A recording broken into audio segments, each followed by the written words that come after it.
Ketika hari raya Paskah orang Yahudi sudah dekat, Yesus berangkat ke Yerusalem. Di halaman Bait Allah, didapatinya pedagang-pedagang lembu, domba, dan merpati, serta penukar-penukar uang duduk di situ. Yesus membuat cambuk dari tali lalu mengusir mereka semua dari bait suci dengan semua domba dan lembu mereka. Uang para penukar dihamburkannya ke tanah dan meja-meja mereka dibalikkannya. Kepada pedagang-pedagang merpati ia berkata, "Ambil semuanya ini dari sini, jangan kalian membuat rumah Bapakku menjadi tempat berjualan." Lalu teringatlah murid-murid Yesus bahwa ada tertulis, "Cinta untuk rumahmu akan menghanguskan aku." Tetapi para pemuka Yahudi menantang Yesus, katanya, "Tanda apakah yang dapat engkau tunjukkan kepada kami bahwa engkau berhak bertindak demikian?" Jawab Yesus kepada mereka, "Runtuhkanlah bait suci ini, dan dalam 3 hari aku akan mendirikannya kembali." Lalu kata orang Yahudi kepadanya, 46 tahun orang mendirikan bait suci ini, dan engkau dapat membangunnya dalam 3 hari? Tetapi yang dimaksudkan Yesus dengan bait suci adalah tubuhnya sendiri.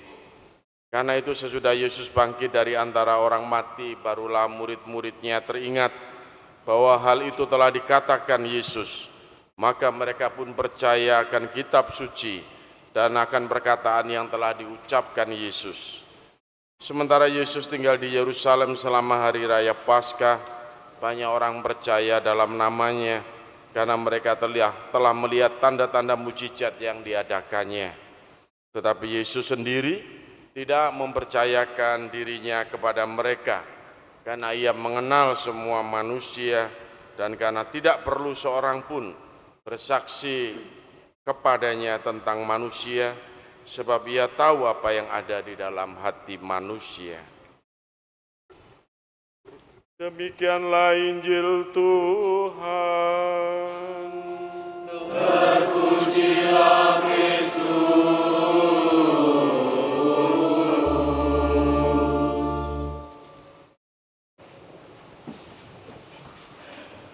Ibu bapak, saudara-saudari yang terkasih dalam Kristus, kalau kita baru saja mendengar dari Injil Yesus yang memporak-porandakan bait suci, ya, para pedagang-pedagang binatang bukan untuk apa-apa, binatang dijual di situ itu untuk korban persembahan di bait Allah. Mereka itu menurut hukum Yahudi itu kalau berbuat dosa, melakukan sesuatu atau mendapatkan sesuatu itu harus mempersembahkan binatang, domba, dan sebagainya. Kita melihat dalam kitab suci bahwa Bunda Maria dan Santo Yosef juga begitu kan. Pada Yesus dipersembahkan di bait Allah itu dipersembahkan 2 ekor burung tekukur gitu.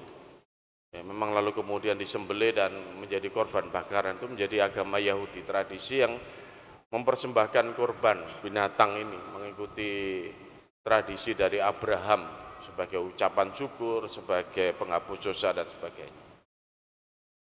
Tapi kalau itu terlalu banyak dan lalu menjadi merusak apa yang menjadi tatanan dalam bait suci, lalu kemudian itu yang kemudian ditertibkan oleh Tuhan Yesus itu. Saya melihat hal itu juga sebenarnya lumrah. Kalau saya lihat itu misalnya petugas Satpol PP menertibkan pedagang-pedagang di pasar. Ya, kadang-kadang overlapping, harusnya jalan, kendaraan lewat dibuat jualan. Ya diobrak-abrik. Dulu lebih parah itu ya. Tapi sekarang kan diberitahu dulu dan sebagainya, kalau enggak ya tetap nekat ya diangkut, dibawa truk gitu. Wajar Anda dan saya itu lihat begitu. Kalau tidak sesuai dengan pakem, sesuai hukum dan aturan mainnya akan ditertibkan gitu. Dan itu yang sebenarnya perlu kita melihat dalam kehidupan kita. Kalau bangsa Yahudi punya hukum 10 perintah Allah, dalam bacaan pertama kita bisa melihat bahwa Allah itu memberikan perintah-perintahnya. Dalam ke-10 perintah Allah itu mau menunjukkan ini yang harusnya kemudian menjadi aturan ya, yang terus ditegakkan supaya manusia itu selamat gitu. Bagi kita di dalam bacaan kedua itu digambarkan betul bagaimana yang menjadi aturan kita bukan hanya sekedar hukum. Makanya digambarkan kalau orang Yahudi minta tanda, kalau orang Yunani itu berhikmat, maka yang harus kita ikuti digambarkan ya Tuhan Yesus ini. Manusia yang tersalib yang dianggap orang Yahudi itu sebagai bodohan, bahkan bagi orang Yunani juga. Kita ini digambarkan sebagai pengikut Kristus itu ya. Diajak untuk kembali juga dalam masa Prapaskah ini sebenarnya untuk kembali melihat hal-hal yang mungkin telah kita selewengkan, disalahgunakan, ya, salah kaprah, ya, overlapping dalam kehidupan kita, dalam keluarga kita, dalam kehidupan kita relasi dengan Tuhan dan sebagainya. Minggu ketiga ini Anda dan saya diajak melihat lagi bagaimana kita sesungguhnya sebagai pengikut Kristus, ya, orang yang beragama, orang yang memiliki juru selamat itu sesuai dengan kita ini mengikuti apa yang dikehendaki Tuhan dalam kehidupan kita sehari-hari. Kita bisa merefleksikan Bapak Ibu Saudara-saudari yang terkasih, ya. Tantangan milenial kita ini kan mudah untuk kemudian ngotak-ngatik hal yang harusnya pakem, hal yang harusnya memang seharusnya seperti itu, lalu sedikit-sedikit diselewengkan. Ada usaha nyoba-nyoba. Ya, kalau saya melihat tantangan milenial kita ini nyoba-nyoba hal yang pakem begitu untuk kemudian dilanggar-langgar sedikit, kalau enggak apa-apa ya dilanjutkan. Makanya warning-warningnya kan lalu berarti bahasa yang seharusnya meskipun dari bahasa guyonan itu mengingatkan kita, gak bahaya ta. Itu kan mengingatkan sebenarnya. Baru aja viral ini, ya, kesesatan agama, kita melihat ditangkap pemimpinnya karena ya boleh bertukar pasangan. Gak bahaya ta gitu tukar pasangan nih. Ya ikut diodek-odek dikit, memakai kata agama dan alasan dienggok-enggokno begitu. Ya, kalau nggak apa-apa dilanjutkan, lama-lama menyeleweng, makin sesat makin jauh. Tapi itu makanya usaha manusia itu pengennya seperti itu, ya. Kalau bisa itu ya kemudian menafsir bahkan peraturan hukum dan sebagainya untuk kepentingannya sendiri, bukan untuk apa yang memang digariskan. Makanya orang Yahudi ini lucu, bangsa Yahudi pemimpinnya orang-orang Farisi marah kepada Yesus. Ya, apa dasarnya kamu itu menertibkan bait Allah ini? Apa dasarnya? Tandanya apa? Kan lucu. Pertanyaan itu saja menunjukkan bahwa mereka ini sebenarnya sekongkol atau mereka ini sebenarnya tidak mengerti apa yang dimaksudkan oleh Tuhan Yesus. Bait Allah itu untuk apa? Ya orang datang ke bait Allah itu untuk apa? Kalau kita refleksikan, kita ke gereja itu untuk apa? Kita rame-rame ke gereja buat banyak kegiatan itu untuk apa? Pemilu kemarin sudah diingatkan betul, rumah ibadah tidak untuk kampanye. Banyak orang masih menyalahgunakan. Pengurus gerejanya, bukan paroki sini, paroki yang lain, membolehkan untuk kampanye. Ini ya apa? Ini rumah ibadah loh. Ya kan? Dulu itu juga banyak yang lain, penyelewengan, paling enggak yang salah kaprah. Ke gereja bukan untuk ketemu Tuhan, bukan untuk menyucikan dirinya, untuk olahraga, untuk bisa makan kenyang, untuk banyak yang lain. Untung umat SMTB tidak begitu. Saya bersyukur betul. Ini Bapak Ibu Saudara, banyak kita bisa melihat sebenarnya kegiatan-kegiatan yang ada di paroki, royokan ruangan itu coba diklasifikasi untuk apa? Kalau untuk latihan kur mau memuji Tuhan silakan, kalau untuk berdoa silakan dan sebagainya. Tapi coba diklasifikasi. Nah ini Bapak Ibu Saudara, itu aja yang satu untuk bagaimana kehidupan kita dalam menggereja. Karena memang betul semua kegiatan itu mendekatkan kita pada Tuhan. Jempol. Ya. Dalam rumah tangga kita juga demikian, salah kaprah.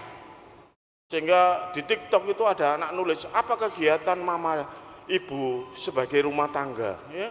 Mainan TikTok, mainan HP, macam-macam ditulis itu. Ini bener enggak anak itu menjawabnya? Salah. Tapi kita bisa melihat gitu, banyak waktu kita gunakan ya. Yang harusnya belajar bagi anak-anak main game, ini kan salah kaprah. Yang harusnya untuk pelayanan ini, untuk ini juga gitu, kita melewati setelah masa pandemi kita harus refleksi betul-betul gitu ya. Sekarang ini ada misa cadangan nih. Ya nek telat bangun, telat apa, gak apa-apa wis gak datang ke gereja, ono misa online kok. Iki wis gak zamane online-onlinean. Hanya untuk yang sakit tidak bisa ke gereja, yang memang begitu, yang memang terhambat badannya karena memang terbaring di tempat tidur sakit dan sebagainya, silakan. Misa live streaming. Tapi yang sehat, ya Anda seperti Anda ini kesaksian datang ke gereja memang lebih repot, ya kan? Lebih repot. Tapi kita kembali pada yang normal, yang sesungguh-sungguhnya ya seperti ini. Dan Anda hadir itu sudah sebuah kesaksian, pemulihan, betul. Nah ini Bapak Ibu Saudara-saudari yang terkasih, mari kita refleksikan dalam masa Prapaskah di minggu ketiga. Bukan membuat sesuatu yang baru, enggak. Bukan membuat sesuatu yang hebat lagi, enggak. Kembali sajalah ke pakem, kembali kepada hal-hal yang harusnya begitu. Panggilan saya sebagai orang tua harusnya bagaimana? Ya, tidak menyelewengkan hal-hal yang harusnya memang menjadi ketentuan seperti itu. Kita banyak hal yang perlu kita lihat lagi lah, yang mungkin hal-hal yang sudah agak bengkong-bengkong, diluruskan kembali. Tidak terjadi salah kaprah dan penyalahgunaan. Apalagi kalau kemudian ya diteladankan, sudah salah kaprah, keliru diteladankan, ini yang barat. Nah Bapak Ibu Saudara-saudari yang terkasih, kita diajak untuk melihat demikian, bahwa hal-hal yang ada dalam kehidupan kita saat ini, dalam tantangan milenial kita ini, kita bisa juga menyelewengkan yang paling besar itu, penggunaan waktu kita. Saya melihat ya kehidupan manusia saat ini hidup dalam dua dunia, dunia nyata dan dunia maya.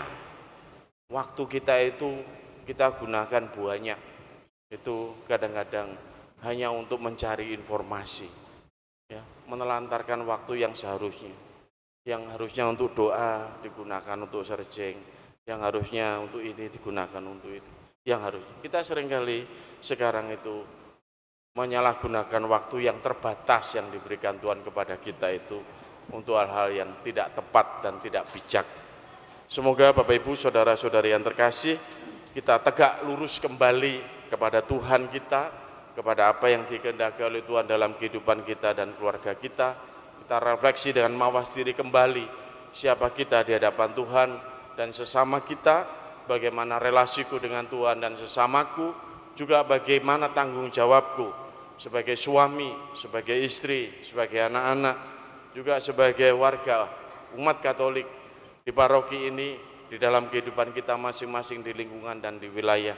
Apa yang sebenarnya terlalu salah kaprah, apa yang terlalu menyeleweng. Mari kita bertobat, kita kembali pada yang sesungguhnya, yang awal. Romo bagaimana caranya? Kalau untuk keluarga mungkin ya bisa dibicarakan solusinya pasangan dengan pasangan kita ya. Dulu mendirikan rumah tangga, itu kan kita pasti punya keinginan-keinginan. Harusnya begini ya Ma, harusnya begini ya Pak.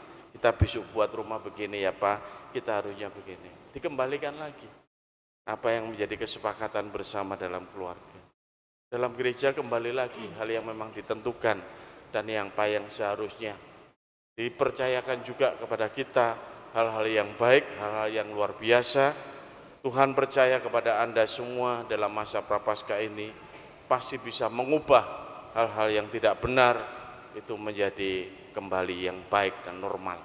Semoga kita mengikuti semangat Yesus, membaharui kehidupan kita yang mungkin saat-saat ini salah kaprah, ada yang kurang tidak sesuai di hadapan Tuhan. Mari kita luruskan kembali dalam penyertaan dan berkat Tuhan. Berkat Tuhan menyertai kita semua.